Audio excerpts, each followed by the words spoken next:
আজ বসন্ত, আজকে ভালোবাসা দিবস, আর ঠিক আজকের দিনেই ইসলাম ধর্মের শবে বরাত, যে কারণে লোকজনের সমাগম কম।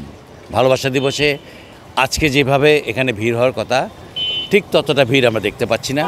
আমরা দেখতে পাচ্ছি যে এখানে বেশ কিছু পুরুষ, বেশ কিছু নারী এসেছেন।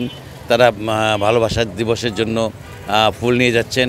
কেউ কেউ বসন্তকে বরণ করার জন্য, বসন্তের যে আমাদের আবেগঘন ভালোবাসা, সে ভালোবাসাকে প্রকাশ করার জন্য ফুল কিনছেন। মানে নানা রঙের এখানে ফুল আছে, যে ফুলগুলো নিয়ে তারা বসন্তকে বরণ করতে পারবেন। তারা ভালোবাসা দিবসে তার প্রেমিকাকে কিংবা প্রেমিককে আপনার ফুল দিয়ে বরণ করতে পারবেন। কিন্তু আসল ব্যাপারটা হলো যে আজকের দিনে তিনটা দিবস একসাথে পড়ার জন্য লোকের সমাগম কম।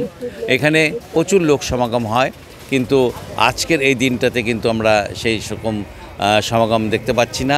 আমাদের মধ্যে এখানে যারা এসছেন তারা ফুল কিনছেন এবং দেখতে পাচ্ছেন যে গোলাপ ফুল কিনেছেন।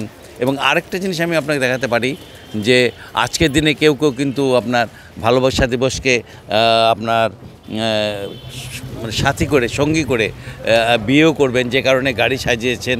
আপনারা দেখতে পাচ্ছেন যে গাড়ি সাজানো হয়েছে।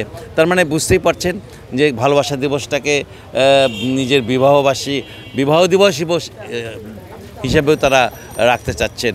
বলতে পারেন যে আজকের দিনটা অনেকের কাছেই অনেক রকমভাবেই আপনার হলো প্রকাশ পাচ্ছে। তবে আজকের দিনের বসন্ত, ভালোবাসা দিবস এবং পবিত্র শবে বরাত, এই তিনটি মিলে আমরা যতটা কম লোক আশা করেছিলাম তা কিন্তু নয়। লোক কিন্তু আসছে এবং আমাদের ধারণা যে বেলা আরও বাড়লে লোক আরও আসবে এবং তখন বেশ জমে উঠবে ফুলের বাজার।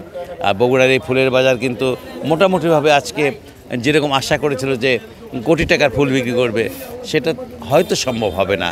তারপরও তাদের আশা যে ভালো ফুল বিক্রি হবে। মোটামুটি এই ছিল আমার কাছে সর্বশেষ সংবাদ।